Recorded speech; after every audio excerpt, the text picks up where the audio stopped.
But you're kind of like a spaceman, huh? No, actually, I'm a plumber. It's a very sad and melancholy time right now for all Kiss fans because of the passing of Ace. It's hard to think about other things right now. Ace Frehley is just on my mind and our minds so much right now because of how much of an impact Ace Frehley left to the world of rock and to Kiss fans is enormous, and his legacy can't be replaced. We just can't say enough great things about the kind of joy he gave to us as Kiss fans. First off, the notice they left on their website that Ace is in the hospital and he fell and he's doing fine. I knew that was a ruse. It seemed too good to be true. I think all of us knew in the back of our minds that we were in trouble. Something here doesn't seem right. That this... I had a gut feeling that this is probably the end. I think we all wanted it. We all wanted Ace to be around. Him getting over this illness, problems he was having. We all wanted it to not be as short-lasting as it was. We all wanted Ace to be around longer than this. But the man was 74 years old. He did live a long, very long, good, and fruitful life. It was somewhat unexpected. I mean, Ace had an album last year, 10,000 Volts, and now the legacy of that album will now be viewed through a different glance for the rest of time. That became Ace's final album. He was planning on releasing Origins Volume. He was talking about making that, but one of the 4 originals is now gone. It's sad. And it makes me feel like now, and I knew this was going to happen, that all of the old-time rock guys from the 60s and the 70s, this is now the time where they're all going to be passing away pretty much in the following years, you know. This is now the era, pretty much. The mid-2020s, the late 2020s is going to be when they're all going to be passing away, and we're going to have to start getting used to that as old-school rock fans, because that's just the way of life. For years, I thought about what Paul and Gene would say if Peter would pass away first, or if Ace passed away first, if what they would say about them after they passed would be genuine. And I don't know. I did read the comments that Paul and Gene made on Ace's passing, and it was nice, you know, but if they're going to talk about Ace now that he's gone, I want them to say stuff that's genuine about how they actually feel about him, because they obviously hated him for a really long time. We all know that, and they were the first ones to throw mud at his legacy in Kiss.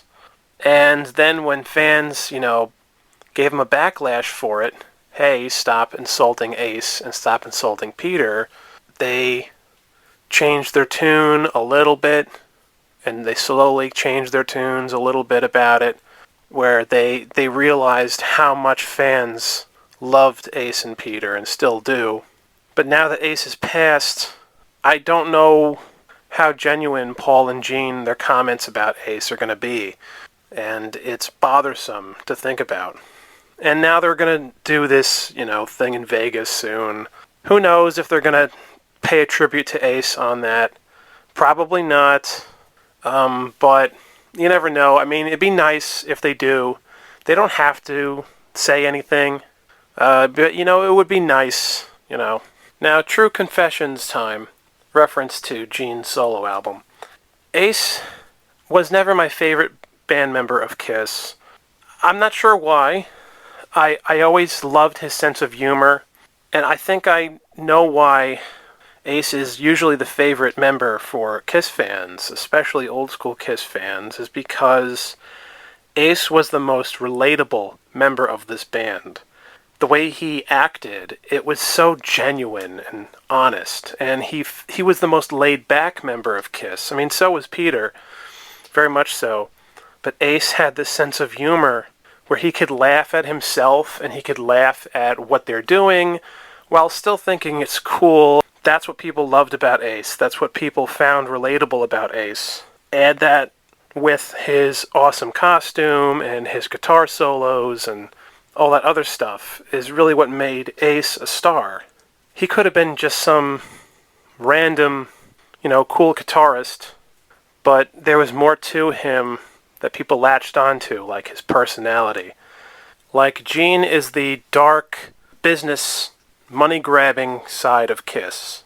Paul is the romantic side of Kiss, Ace was the funny member of Kiss, so he was very relatable. I think Peter was the old-fashioned member of Kiss, is a way I would describe him. There's many people we know that we've met and know in real life that are just like Peter, The same goes with Ace. Paul and Gene wanted to continue to be so mysterious to the Kiss Army.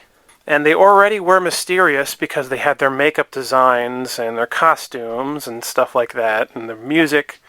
They didn't want to show more humanity and more honesty, and Peter and Ace did. And that's what the difference was between four of them. And it was amazing to see stuff like that. I also watched Ace Frehley's final interview before he passed. I could tell something was off. He was talking slower. He was pretty slow. He didn't quite seem all there. He just seemed like he acted differently in that interview than he did 2 years ago or something. Something felt off about watching him in that interview and stuff. What's very strange, and this is a true story, is that the night before he passed, I was editing a video for Kiss on my YouTube channel. I was adding a bunch of Kiss songs to a video. The songs were Peter, Paul, and Gene's songs. I didn't have an Ace song on there yet, because this is really like a 70s album, and Ace was making his songs a little later in Kiss, like vocally and stuff. But I got to the end of the album, and I wasn't going to put an Ace track on. But I said, it seems like I'm leaving Ace out. I should put in something of Ace here to end the album. So I put on an incredible guitar solo he performed in Japan in 1977. And that was how I ended the album. So I edited the video, and that was the final track. I went to bed, and the next day, he had passed. So literally the night before Ace died, that was the last thing I watched on my computer, guys, was Ace performing in 1977, doing this incredible guitar solo, which is one of the best he's ever done. That's so strange, isn't it? It's odd. It's like us, the Kiss Army, we're all attached to them spiritually, and it's like destiny that we're all following them, and what their personalities are, it becomes part of us. It's like the song We Are One that they made on Psycho Circus. It's like it was destiny that the last video I watched was Ace performing that guitar solo, and then the next day he passed. It's just my way of thinking about it. Now, I don't know, I'm very spiritual, so I don't think it's a coincidence, and I don't think it's only happened to me. We have a lot of experiences like that in life, and we shouldn't, always assume, that had to be a coincidence. Don't ever think that way. It's special, the relationship we have with Kiss. It's a long history and a dynasty, pardon the pun, that we have with this band. And people follow them, and we grew up with them. And Ace always meant a lot to a lot of people. And now, it'd be fun for us to look back at Ace's solo albums. You have Frehley's Comet, Second Sighting, Trouble Walkin', Anomaly, Space Invader, the Origins albums, Spaceman, and 10,000 Volts. When it came to 10,000 Volts, you could tell that Ace was really trying to prove himself. He was always trying to prove himself to Gene and Paul, to really stick it to them, because, especially as he got older, he was so bitter about them replacing someone else and giving him Ace's own makeup. Even though it's weird that Ace said he's friends with Tommy, and he considers Tommy Thayer a nice guy, a great guy. But how could he be some great guy if he's wearing your makeup? It's just weird. And it's wrong. And who knows, if Ace passed during the end of the road tour, before their final concert, would that have knocked all the momentum down for their final tour? Because everyone would have been thinking about Ace now and not all the hype of this being the final Kiss show ever and all that stuff. But if that happened during their final performance at Madison Square Garden, would Paul Stanley and Gene Simmons have mentioned Ace Frehley? Would they have done it? Maybe. Honestly, probably not. But, who knows? I also noticed that Vinnie Vincent, the wizard or the pharaoh of Kiss, he said something very nice and very kind about Ace after he passed. And I do feel like he's being honest. It just goes to show you that no matter how much mud throwing that Gene and Paul throw at Vinnie, Vinnie is still a nice person deep down. You can tell that. Because now there's a lot of Vinnie supporters and a lot of Vinnie naysayers. But to be honest, there's a lot of you people out there that you just parrot what Gene and Paul say. You just repeat the same stuff they say about Vinnie and Ace and Peter. It's stupid and bothersome to me. Nothing's ever one-sided, really. For all the faults that Vinnie Vincent has, the same exact faults can be found in Paul and Gene. And I'll address that stuff in another video, but let's not focus on that.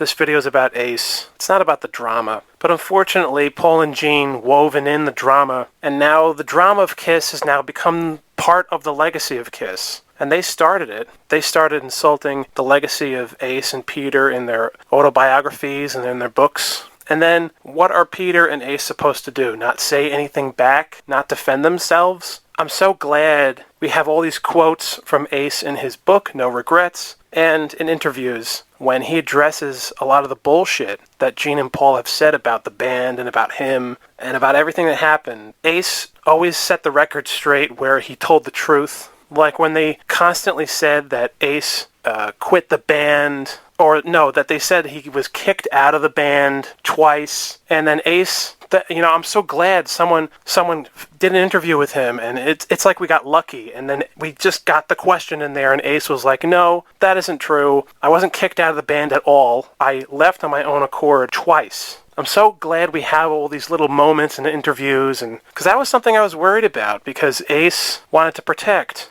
his legacy and his dignity as a person in rock and roll. And Paul and Gene they gave zero fucks about it. It's just horrible. I mean, what happened to how it was in the 70s where the whole camp of Kiss, all four of them, including Bill, all of them, they were all about protecting their image and not insulting the other band members. Then, in the 2000s and the 2010s, they just gave up. They started saying all this horrible shit about each other, and Paul and Gene they ruined that piece of Kiss that we quite honestly didn't want to know about all this bad stuff that happened. And despite the drama that Ace had in the 70s with them, with his drug problems and alcohol problems, he still was a performer. He still was in the band. He still was doing his job. Yeah, there were times where Ace wasn't being responsible, like when he was playing a card game, when they were wanting to record stuff for Destroyer. But Ace was still there, and he still would perform with them live, and he still did his job. It's like this whole argument that Paul and Gene have, Ace didn't take himself seriously in Kiss enough. And sometimes that was true. But most of the time, Ace did take himself seriously in Kiss. He did. You saw that in his performances. You saw that on the albums. It's why do they have to, destroy and knock down Peter and Ace's reputation in Kiss? Because Paul and Gene want to glorify themselves more, and they're bitter that they had to share the band with a four-way split in the 70s with the two of them. They're so bitter about that. And the kind of waste we got that Ace wasn't truly actually invited to the final end of the road tour, and neither was Peter, when they both could have been invited and appeared on stage. We could have gotten Ace with them, all four of them, for the last time. And that was obviously Paul and Gene's fault. Why would Ace and Peter ask them if they could perform at the end of the road tour? because they talked shit about them for so fucking long. So much disrespect. Why would they X them? And it's so fucking weird because Paul and Gene always acted like they should X us because we're the real Kiss, you know. It's like, no, Gene, we learned that he lied. Gene fucking lied. He lied and said that he X'd Ace and Peter to be on the final concert at Madison Square Garden. We found out that was a ruse. That was a bunch of bullshit. And he should have. Paul probably would have been really pissed off, but he should have. Because then we could have finally had that. The four of them, finally, on stage for the final concert. And now we'll never have that. Because even before Ace's passing, there were rumors that, oh, is Ace going to appear at this Vegas thing this year? And, now that's not going to happen either. Wasted bullshit. It's sad that Ace felt like he had to keep proving himself with his new albums in the final years of his life, because he already did prove himself as a great guitarist and a great musician. But at the same time, it's like bittersweet. You don't have to prove yourself, but at the same time, that motivates us as artists. It inspires us when people talk shit about us. But the people that were talking shit about Ace were their former bandmates. The band that they formed together and were special together in the 70s. That's just so sad. It should have came from hate comments from other people, not from Paul and Gene. All this misdirection where the anger should have come from other people. I just imagine if they really worked things out with Peter and Ace during the reunion tour. We could have gotten more Psycho Circuses. We could have gotten like 3 or 4 reunion albums. And they didn't have to keep touring all the time. Why couldn't they just take a little break and make some albums with the original 4? And more than just one of them.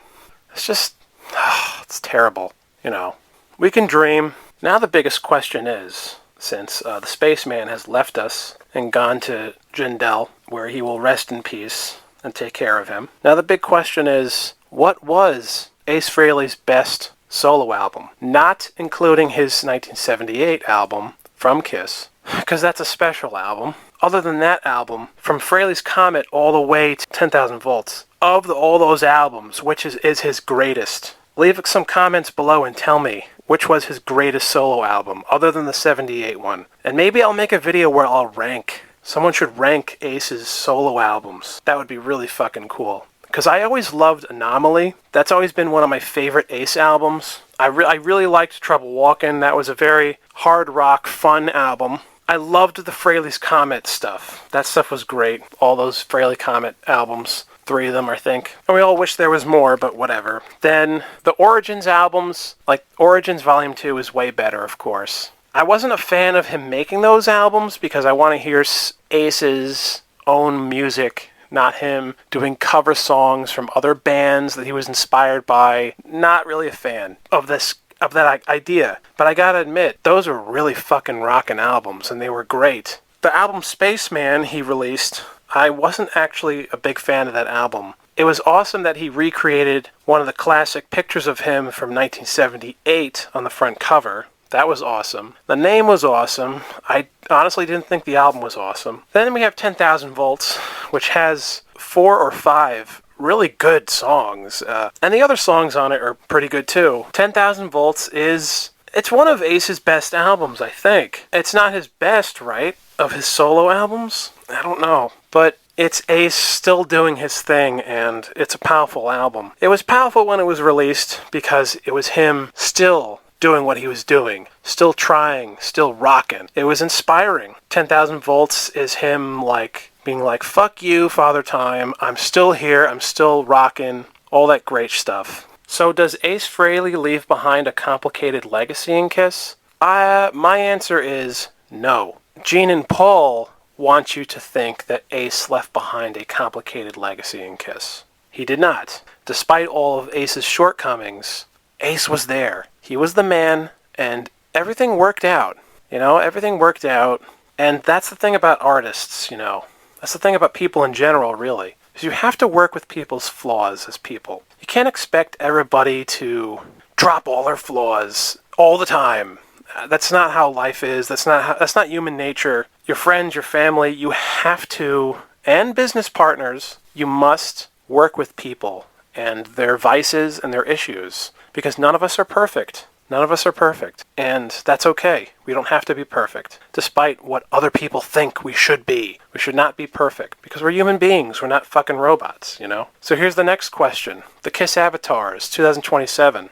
Now that we see how big AI is now, I think my prediction that the avatars were going to be awesome in 2027, I think it's going to come true. You all said it was going to be terrible, but I think it's going to be awesome. I think people are going to be really into it, because think about it now. 2025, the AI is now insane. Okay, 2027, it's going to be way better. Who knows, in 2027, the hologram KISS concerts with the avatars, they could look like real, like they're really on stage. We could be looking at them on stage as if it was the 70s again. Think about it. We could see a recreation of like the 77 stage with the glowing stairs and Peter's levitating drums.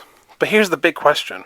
Now that Ace has passed, will Ace Frehley appear as a hologram when KISS do the 2027 avatars? Or is it going to be Tommy Thayer only with the 2027 avatars? That would be very unfortunate, because what they could do is they could have the concert start off in the early 70s, and they look, younger. They're wearing their old costumes, their original costumes, right? And the concert goes through all the years of the band. And every time they go the next year, they play one song from that year, and they show their costumes change. And they go all the way through all the decades of KISS in one concert. But you can have several versions of concerts. Like, oh, this is the Destroyer concert, right? Oh, this is the Asylum concert. Or this is the Reunion concert. Or this is the Love Gun concert, right? Or the Hotter Than Hell concert. We could have all that great stuff. Only if they do it the right way. Give the KISS fans what they really want. The real KISS fans. The older KISS fans. If they don't, then it could be crappy. Especially now that Ace has passed on. They should make a tribute to Ace with the avatars in 2027. There's no reason not to. Think of how amazing that could be visually. Sadly, Ace has played his final deck of cards. But we will always remember him. We'll never forget Ace. Space Ace. Goodbye, Curly. Thank you for all the laughs. Thank you for all the memories. And we'll see you again in the future. Somewhere. In outer space.